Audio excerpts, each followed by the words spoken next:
يوم يحمى عليها في نار جهنم فتكوى بها جباههم وظهورهم هذا ما كنزتم لأنفسكم فذوقوا ما كنتم تكنزون. وقال النبي صلى الله عليه وسلم لا يؤمن أحدكم حتى يكون هواه تبعا لما جئت به أو كما قال صلى الله عليه وسلم. صدق الله العظيم وصدق رسوله النبي الكريم ونحن على ذلك لمن الشاهدين والشاكرين والحمد لله رب العالمين.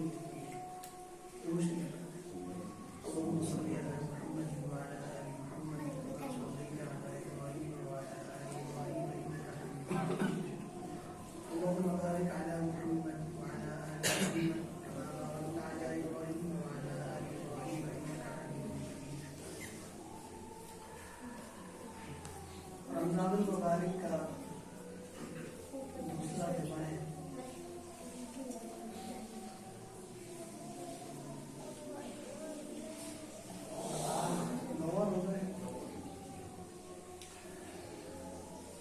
اللہ تعالیٰ کے فضل و کرم سے اللہ تعالیٰ نے رمضان کا مہینہ نصیب فرمایا. 9 روزے رہنے کی توفیق حاصل فرمائی. اللہ تعالیٰ مزید رمضان کے مہینے کو عافیت کے ساتھ مکمل کرنے کی توفیق نصیب فرمائے. جیسا کہ گزشتہ جمعے میں نے یہ بات کی، یہ جو عبادات ہیں اللہ تعالیٰ نماز پڑھواتے ہیں، روزہ رکھواتے ہیں، حج کرواتے ہیں، مالوں کی زکوٰۃ دلواتے ہیں. اس سے اللہ کو کیا فائدہ ہو رہا ہے؟ اور نہ پڑھنے پر، ان اعمال کو نہ کرنے پر، جو ان اعمال کو کر سکتا ہے، شریعت نے جو شرائط طے کی ہیں، تمام شرائط کسی بندے میں پائی جاتی ہیں، اس کے باوجود وہ یہ اعمال نہیں کرتا، تو اس کے لیے سزاؤں کا ذکر، اس کے لیے جہنم کی وعیدیں، اس کے لیے اللہ تعالیٰ کی ناراضگی کا نقصان اور وبال بیان کیا گیا ہے. حالانکہ ایک عمل ہے جس کا اللہ تعالیٰ کی ذات کو کوئی بھی فائدہ نہیں. ساری دنیا نمازیں، روزے، حج، زکوٰۃ، صدقات و خیرات کرنے لگ جائے، اللہ تعالیٰ کی بادشاہی میں اضافہ نہیں ہو سکتا. اللہ کی جو بادشاہی اللہ کی شان کے لائق طے ہے وہ اسی طرح رہے گی. اور اگر ساری دنیا کے لوگ انکار کر دیں، ہم نہ نماز پڑھیں گے، ہم نہ روزہ رکھیں گے، نہ ہم حج کریں گے، نہ ہم زکوٰۃ دیں گے، نہ ہم صدقات و خیرات کریں گے، تو ساری دنیا کا ان اعمال کو چھوڑ دینا اور نہ کرنا اللہ تعالیٰ کی بادشاہت میں کسی قسم کا نقصان پیدا نہیں کر سکتا. جب ہمارے اعمال کرنے سے اللہ کو کوئی فائدہ نہیں اور نہ کرنے سے اللہ کی ذات کو کوئی نقصان نہیں ہے، تو پھر ہمیں یہ اعمال کیوں کروائے جا رہے ہیں؟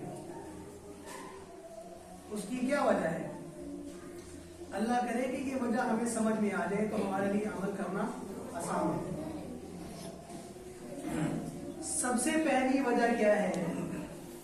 یار یہ بچوں کو باہر بیٹھو، ساتھ ساتھ چلتا ہوتا ہے.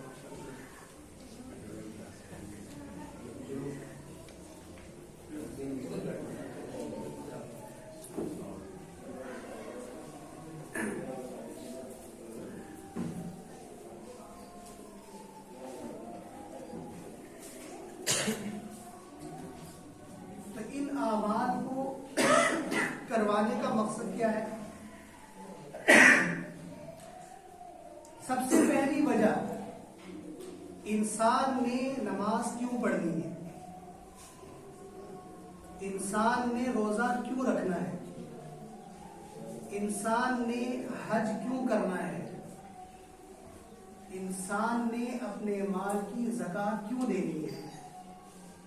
نیکی کے کام انسان نے کیوں کرنے ہیں؟ اس کی سب سے پہلی بنیادی وجہ کیا ہے؟ یا ایھا الناس اعبدوا ربکم الذی خلقکم، یہ عبادت تم پر اس لیے لازم ہے، اس لیے کہ اس عبادت کو کرنے کا حکم تمہیں اس رب نے دیا ہے جس رب نے تمہیں پیدا کیا ہے، جس رب نے تمہیں پیدا کیا ہے۔ تو کسی بھی عمل کو کرنے کی بنیادی وجہ اور سبب کیا ہے؟ کہ یہ بندے کو رب کی طرف سے ملا ہوا حکم ہے۔ اور رب نے حکم کیوں دیا؟ کون ہے رب؟ تو رب کہہ رہا ہے خلقکم، تمہیں پیدا کرنے والا، تمہیں کسی بھی بات پر عمل کرنے کے لیے صرف اتنی بات تمہارے ذہن میں آ جانا کافی ہے کہ یہ حکم ہمیں وہ دے رہا ہے جس نے ہمیں پیدا کیا ہے، جس نے ہمیں زندگی دی ہے، اور ایک وقت آئے گا جو ہم سے یہ زندگی چھین لے گا۔ یحیی و یمیت، زندگی دیتا بھی وہ ہے، زندگی لیتا بھی وہی ہے۔ تو انسان کو اگر یہ سمجھ میں آ جائے نا کہ مجھے کسی نے پیدا کیا ہے اور وہ پیدا کرنے والا مجھے کہہ رہا ہے یہ کرو، یہ کرو، تو بس کرنے کے لیے اتنی دلیل کافی ہے۔ دیکھیں نا، کسی جگہ پر آپ ملازمت کرتے ہیں، آپ کے مالکان آپ کی کسی جگہ پر ڈیوٹی لگا دیتے ہیں، کام آپ کا ہے دکان پر بیٹھ کر سیل مینی کرنا، مالک کہتا ہے جاؤ بھی فلاں جگہ پر جا کر پیسے اٹھا کے لاؤ، آپ اسے کہتے ہیں بھائی مجھے تو دکان پہ آپ نے اس لیے رکھا ہے تاکہ میں یہاں پر بیٹھ کے کسٹمر کو ڈیل کروں، میرا یہ کام نہیں ہے کہ میں جا کر آپ کے حکم پر فلاں جگہ سے پیسے اٹھا کے لاؤں۔ کہتا ہے ملازم؟ نہیں کہتا۔ کیوں؟ وہ یہ نہیں دیکھتا کہ میرا کام طے کیا ہوا ہے، وہ یہ دیکھتا ہے کہ مجھے اس وقت آرڈر کون کر رہا ہے، جو میرا کون ہے؟ مالک ہے، جس کا میں کام کروں گا تو وہ مجھے اجرت دے گا، مزدوری دے گا۔ ایک دنیا کے مالک کی اتنی قدر و قیمت، اور جس رب نے پیدا کیا ہو، زمین و آسمان بنائے ہیں، اس کے حکم کی کوئی قدر و منزلت نہیں، کتنی افسوس کی بات ہے۔ اب بتائیں کہ اللہ ہم سے پوچھنے کا، حساب لینے کا حقدار ہے کہ نہیں ہے؟ جب ایک عام سا مالک کام نہ کرنے پر ڈانٹ پلاتا ہے، گالم گلوچ تک کر دیتا ہے، دکان سے نکال دیتا ہے، تیری ہمت کیسے ہوئی کہ تو نے اپنے مالک کو انکار کیا یا آگے سے حجت بازی کی؟ ایک عام مالک یہ برداشت نہیں کرتا، رب کی تو برداشت ہے بہت میرے بھائی، اللہ کی تو پھر بڑی برداشت ہے نا۔ اسی لیے اللہ نے فرمایا میں نے بردباری کو اپنے لیے لازم کر دیا ہے۔ اگر اللہ کی صفت بردباری نہ ہوتی، بردباری کیا ہے، کسے کہتے ہیں کہ دیکھو یہ بھی بچے مستی کر رہے تھے نا، تو ان کی مستیوں کو برداشت کرنا، کنٹرول کرنا۔ ایک یہ ہے کہ دو لگاؤ غصہ اتارو، اور ایک کیا ہے، بچے ہیں بھائی کنٹرول، ان کی عادت ہے، تھوڑا سا سائڈ پہ کر دو، اپنے اوپر ضبط کرنا۔ اختیار ہے، بندہ ایک بچے کو لگا سکتا ہے، ایک بندہ سارے بچوں کو قابو کر سکتا ہے، اس کے پاس طاقت ہے، اختیار ہے، لیکن اس کے باوجود وہ کیا کر رہا ہے؟ بردباری دکھا رہا ہے، اپنے آپ کو کنٹرول کر رہا ہے، اسے کہتے ہیں بردباری۔ ایک انسان کے پاس اختیار ہونے کے باوجود وہ اپنی نافرمانی کا بدلہ نہ لے، اسے کیا کہتے ہیں؟ بردباری کہتے ہیں۔ دیکھیں نا گھروں میں بھی آپ کے بچے آپ کی بات نہیں سنتے ہوں گے، بیٹا دہی لے آؤ، اچھا ابو لے کر، 5 منٹ گزر گئے، 15 منٹ گزر گئے، بیٹا لے آؤ، اچھا ابو جا تو رہا ہوں، جاؤ بائک اندر کر دو. اچھا ابو کرتا ہوں ابھی.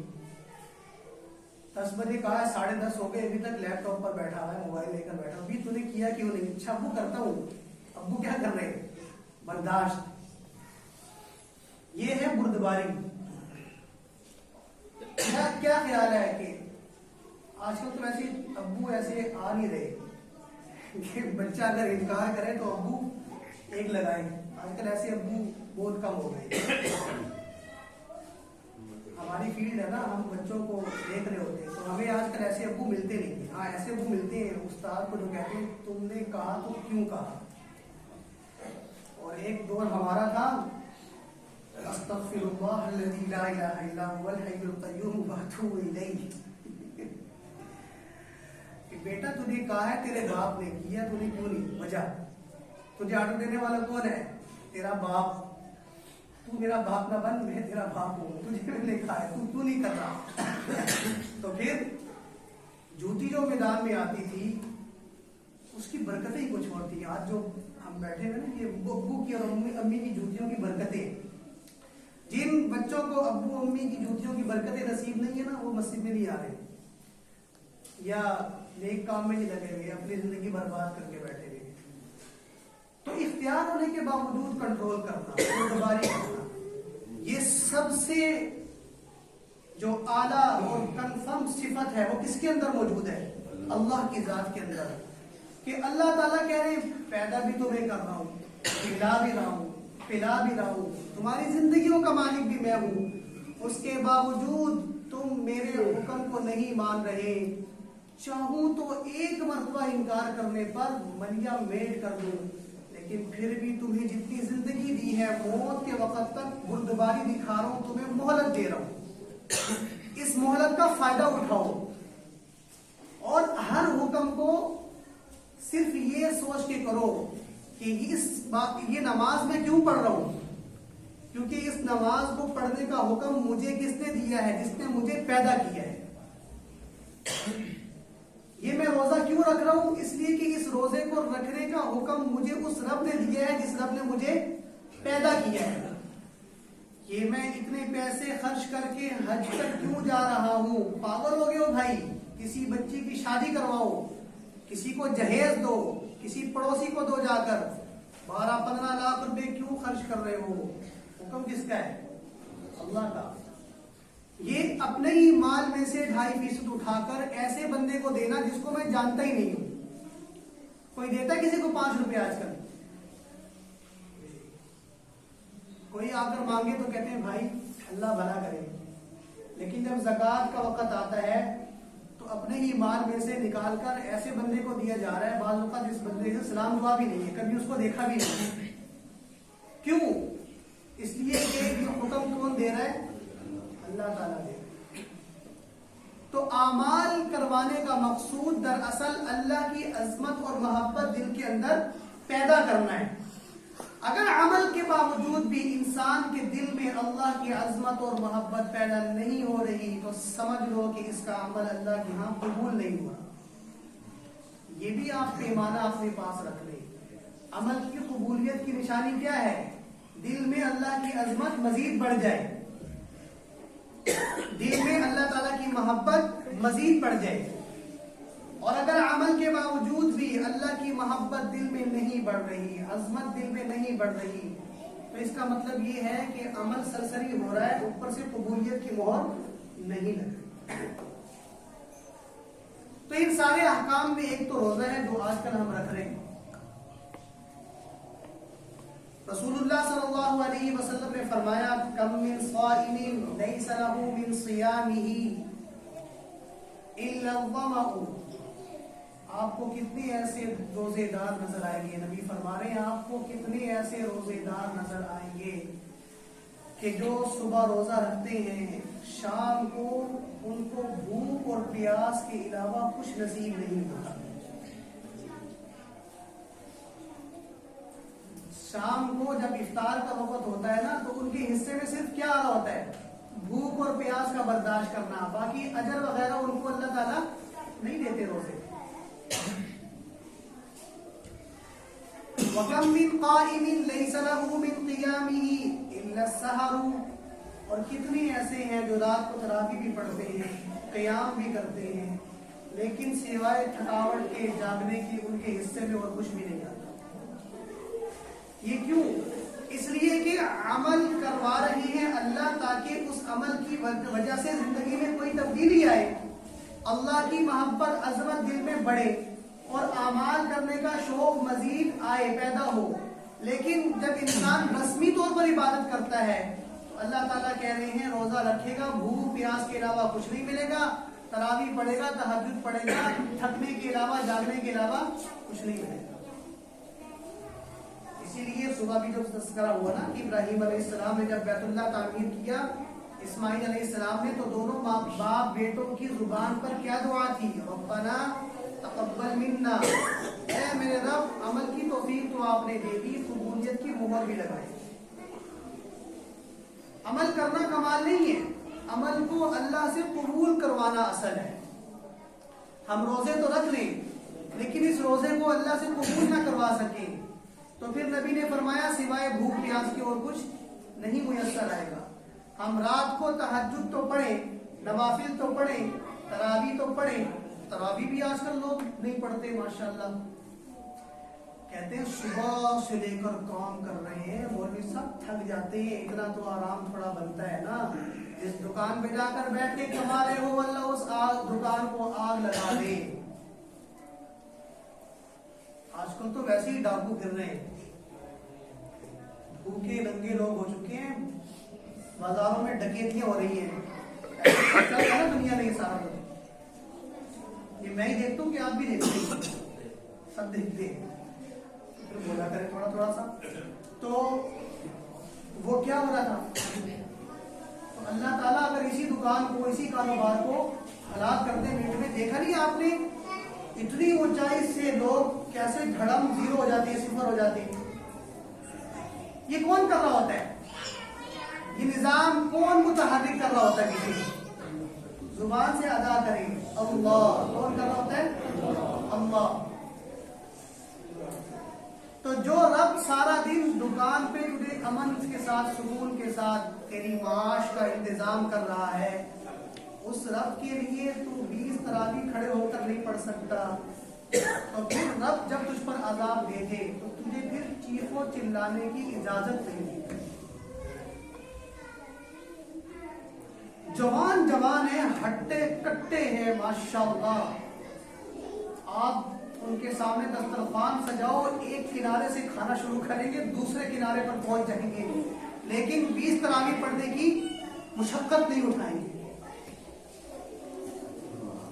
سلیمان علیہ السلام نے دعوت کی تھی نا مچھلیوں کی، یا اللہ میں مچھلیوں کو کھانا کھلانا چاہتا ہوں، آپ کی مخلوقات ہیں جو سمندر میں ہیں، جو پرندے ہیں، انسان ہیں، جن ہیں، سب کو میں کھانا کھلانا چاہتا ہوں۔ اللہ نے فرمایا سلیمان آپ کی بس کی بات نہیں ہے، رازق میں ہوں، مجھے پتا ہے کون کتنا کھاتا ہے۔ آپ کے سامنے تو چند لوگ ہیں نا، آپ تو ان کی روٹیاں گن سکتے ہیں، لیکن میں ان کی بھی گنتا ہوں کہ جو، بلکہ گنا بغیر دیتا ہوں کہ جو آپ کو پتہ ہی نہیں ہے کہ میں نے پیدا کر کے ان کو رکھا ہوا کہاں ہے، تو آپ نہیں کر سکتے۔ یا اللہ کرنے تو دیں، اگر خواہش پیدا ہوگی ہے تو قبول کرے نا۔ اللہ نے کہا تیاری کرو، 6 مہینے تک جنوں کو لگایا، انسانوں کو لگایا، کھانا تیار کرو، 6 مہینے تک پکاتے رہے، پھر دسترخوان بچھایا، کہا یا اللہ بھیجو اب کس مخلوق کو بھیجنا ہے۔ اللہ نے فرمایا بھیج دوں، فرمایا بھیج دو، تیاری ہے، سب کچھ تیار ہے، ٹھیک ہے۔ سمندر سے ایک مچھلی کو حکم دیا، جاؤ گے سلیمان کے پاس، آج تمہارے کھانے کی دعوت ہے، آج اللہ کی طرف سے آپ کو کھانا نہیں ملے گا۔ مچھلی کا منہ بن گیا، چلو اللہ تعالیٰ پھر سلیمان کے ذمہ لگا دیا ہوگا۔ جب مچھلی دسترخوان پر پہنچی، اس نے کھانا شروع کیا تو دسترخوان کے ایک کنارے سے شروع کیا، دوسرے کنارے پر پہنچی اور ایک ہی لقمے میں سارا دسترخوان ہڑپ کر گئی اور کہہ رہی ہے حل من مزید۔ سلیمان علیہ السلام کو ایک مرتبہ ذرا اور دسترخوان سجائے، ایک مرتبہ اور دسترخوان سجائے، بھائی اتنا سارا کھا لیا اور کھلائے، بھائی پھر کھلایا، سارا چٹپٹ کر گئی، پھر کہتی ہے اور کھلائے، ذرا اور چاہیے، ابھی تو 2 مرتبہ کھلایا ہے، اوروں نے بھی کھانا ہے، بھائی اور بعد میں کھائیں گے، پہلے میرا پورا کرو۔ تو وہ دسترخوان پھر بچھایا، جتنے وہ 6 مہینوں میں کھانا پکایا تھا نا، فوراً مچھلی ہڑپ کر کے السلام علیکم میں اپنے گھر جا رہی ہوں, تم باقی پکا لو, تم تیاری کرو. تو سلیمان علیہ السلام اللہ کو دیکھ رہے ہیں کہ یا اللہ یہ کیا بات ہے. اللہ نے فرمایا آپ کو کہا تھا نا کھلانے والا کون ہے. اور وہ اعتراض کر کے گئی کہ اللہ مجھے اتنا کھانا دن میں کئی مرتبہ سمندر میں دیتے ہیں اور تو ایک مرتبہ کہہ رہا بس کر دے. تو ایسی صفت کے لوگ بھی ہیں کہ جن کے سامنے دسترخوان بچھا دیا جائے ایک کنارے سے شروع کریں گے دوسرے کنارے پر پہنچ جائیں گے, لیکن تراویح پڑھنے کے لیے تیار نہیں ہو. کتنے منٹ لگ جاتے ہیں تراویح پڑھنے میں؟ زیادہ سے زیادہ 45 منٹ ہے, 1 گھنٹہ ہے, 1 گھنٹہ 15 منٹ ہے. یعنی سپارہ جو میں پڑھتا ہوں نا وہ کم سے کم 40-45 منٹ میں مکمل ہوتا ہے. باقی جو ٹائم بیچ میں سب ہوتا ہے وہ رکوع اور سجدے کا ہوتا ہے. دکان پہ مال آنے کا انتظار کرنے کے لیے گھنٹوں گھنٹوں دکان کے کھڑے پہ کھڑے رہیں گے. کیوں کھڑے ہو بھائی؟ 12 بج گئے 1 بج گئے, بولی وہ مال آ رہا ہے, گاڑی آ رہی ہے, مال لگانا ہے, صبح بیچنا ہے. 3-3 گھنٹے دکان کے کھڑے پہ انتظار کر رہے ہوتے ہیں, فونے کر رہے ہوتے ہیں کہاں پہنچے بھائی. وہ کھڑا ہونا تھکا نہیں رہا, اور بھائی تجھے اللہ کے سامنے کھڑا ہونا ہی صرف تھکاتا ہے. اس کا مطلب یہ ہے کہ تیرے دل میں اللہ کی محبت نہیں ہے. تجھے یہ عمل اور شوق سے کرنا چاہیے تاکہ اس عمل کی محبت تیرے دل میں پیدا ہو, اللہ کی محبت تیرے دل میں پیدا ہو, اور جو کام تیرے لیے نفع بخش ہے وہ کام تیرے لیے کرنا کیا ہو جائے, آسان ہو جائے. آج تو بڑا ہی شور ہے. تو پیار محبت سے نا, تو جو انسان اللہ کے سامنے کھڑا نہیں ہو سکتا, جو انسان اللہ کے سامنے 20 رکعت کے لیے قیام نہیں کر سکتا, بتائیں وہ جنت کی طلب کس منہ سے کر رہا ہے اللہ تعالیٰ سے؟ جنت کی طلب وہ کس حیثیت سے کہہ رہا ہے کہ یا اللہ مجھے جنت الفردوس میں اعلیٰ مقام نصیب فرما. یہ جو مسجدیں ہیں نا, مسجدیں, ان کو جنتی باغ کہا جاتا ہے. کیا کہا جاتا ہے؟ جنتی باغ. قیامت کے دن ساری دنیا برباد ہو جائے گی. یہ ساری مسجدیں بیت اللہ کی بیٹیاں ہیں, اللہ ان سب کو سمیٹ کر بیت اللہ کے ساتھ جوڑ دیں گے اور پھر ان سب کو اٹھا لیا جائے گا. ان کا سفر جنت میں ہوگا انشاءاللہ. تو جو جنتی باغ میں آنے کے لیے تیار نہیں ہے وہ جنت اس کو کیسے ملے گی؟ بات سمجھ میں آئی؟ اس لیے بھائی اعمال سے مقصود کیا ہے؟ روزہ اللہ کیوں رکھوا رہے ہیں؟ تاکہ آپ کی تربیت ہو, آپ کے دل میں اللہ تعالیٰ کی محبت پیدا ہو اور آپ اللہ تعالیٰ کی عبادت شوق و ذوق سے کرنے کا اہتمام کریں. اللہ تعالیٰ کو ہمارے کھانے پینے پر پابندی لگانے سے کچھ نہیں مل رہا.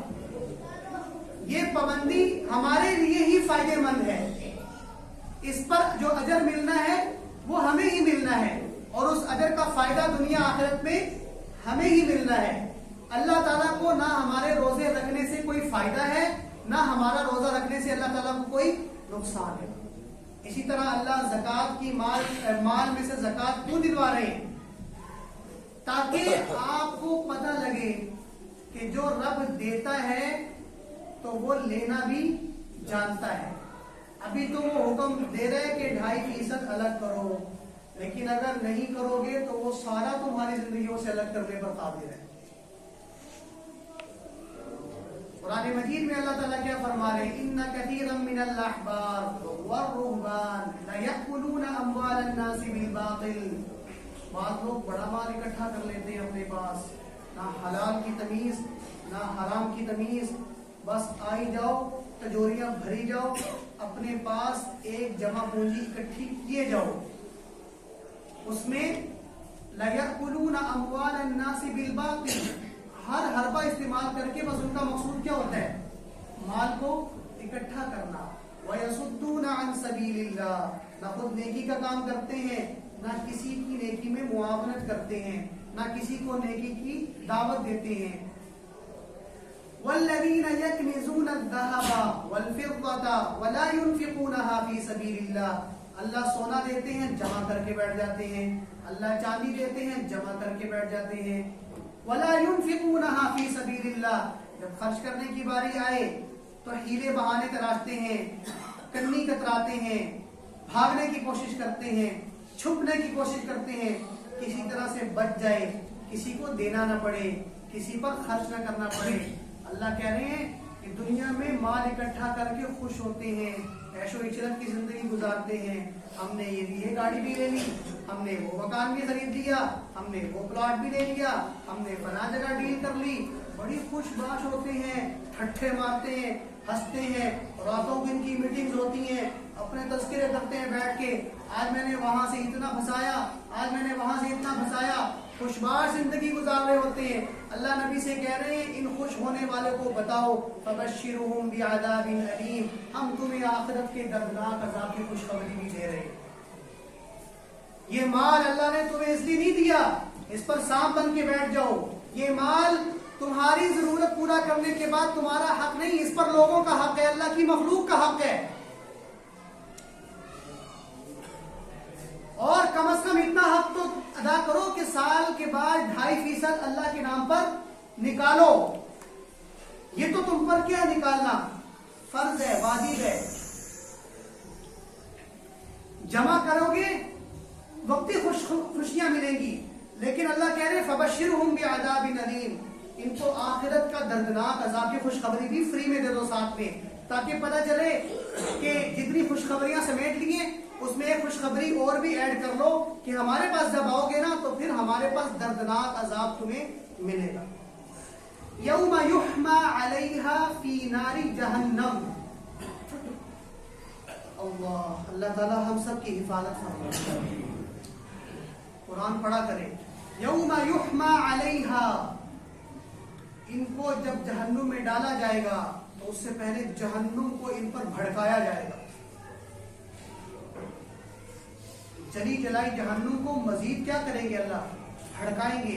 سارے ان لوگوں کے لیے ہے جو اپنے مالوں کی زکوٰۃ ادا نہیں کرتے۔ آپ نے فضیلتیں تو سنی ہیں، اتنا ملے گا اتنا ملے گا، کبھی یہ بھی دیکھیں نہ کرنے پر کتنا عذاب ہے۔ اور اللہ تعالیٰ کیا کہہ رہے ہیں فَتُقْوَى بِهَا جِبَاهُهُمْ وَجُنُوبُهُمْ وَظُهُورُهُمْ، اللہ تعالیٰ جہنم کے فرشتے مقرر کریں گے جو ان کی پیشانیوں کو، جو ان کے پہلوؤں کو، جو ان کی پیٹھوں کو جہنم کی آگ سے سلگائیں گے۔ اور یہ سارا عذاب جب ہو رہا ہوگا تو آواز کیا آ رہی ہوگی، هَذَا مَا كَنَزْتُمْ لِأَنفُسِكُمْ، یہ بدلہ ہے اس سارے خزانے کا، جمع پونجی کا جو تم نے صرف اپنے لیے جمع کر کے رکھا تھا، نہ اس میں سے اللہ کے نام پہ خرچ کرتے تھے، نہ کسی غریب اور حاجت مند کی ضرورت کو پورا کرتے تھے۔ فَذُوقُوا مَا كُنْتُمْ تَكْنِزُونَ، جیسے تم نے پیسے کا مزہ چکھا ہے نا دنیا کے اندر، اب اس پیسے کو اللہ کے حکم پر استعمال نہ کرنے کی وجہ سے اب جہنم کے عذاب کو چکھتے رہو۔ تو اس لیے بھائی جس پر زکوٰۃ فرض ہے تو وہ زکوٰۃ کا حساب کتاب کر کے زکوٰۃ ادا کریں، ایک گوشوارہ بنائیں۔ زکوٰۃ میں 4 چیزیں، کتنی؟ 4۔ نمبر 1 سونا، نمبر 2 چاندی، نمبر 3 کیش رقم، نمبر 4 مال تجارت۔ یہ 4 چیزیں ہے۔ وقت آپ کے پاس؟ ٹائم پورا ہونے والا ہے، کر رہے ہیں۔ ایک چیز کیا ہے؟ سونا، ایک چیز کیا ہے؟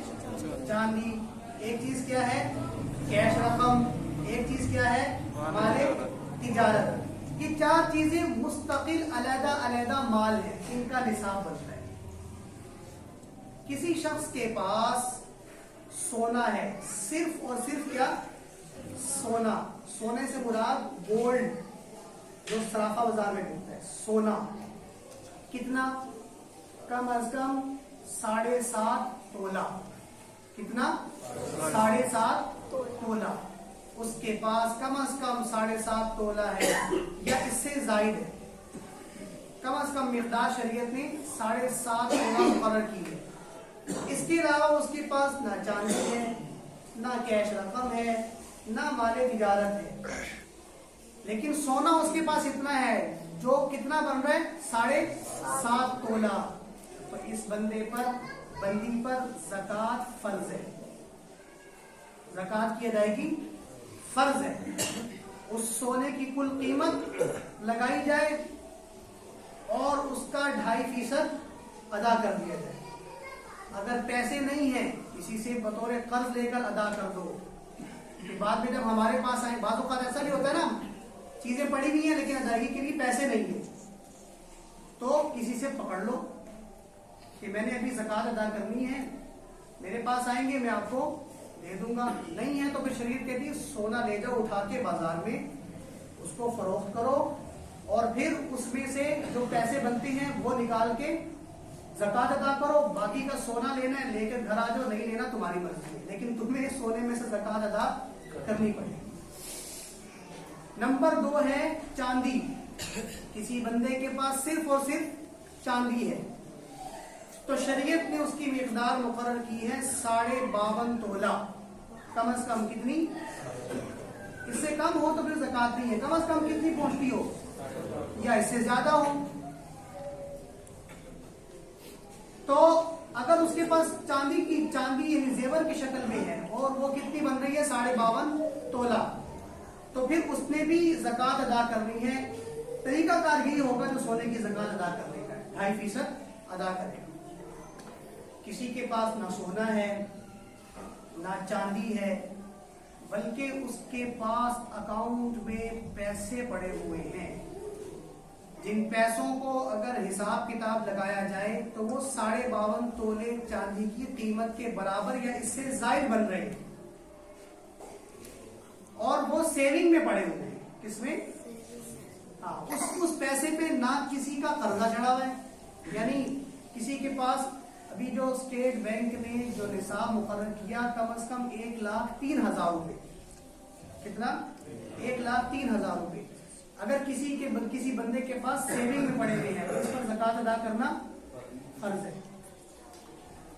تو آپ کے پاس 1,03,000 میں پڑے ہوئے ہیں تو آپ نے قرضہ دینا ہے کسی کا، مثال کے طور پر 20,000 25,000 30,000 50,000.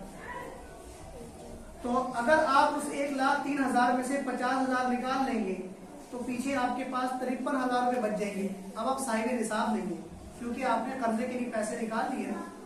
تو جب آپ نے قرضہ دے دیا تو پیچھے آپ کے پاس جو پیسے بچے وہ نصاب کی مقدار کو نہیں پہنچ رہے تھے، لہٰذا آپ پر زکوٰۃ نہیں ہوگی.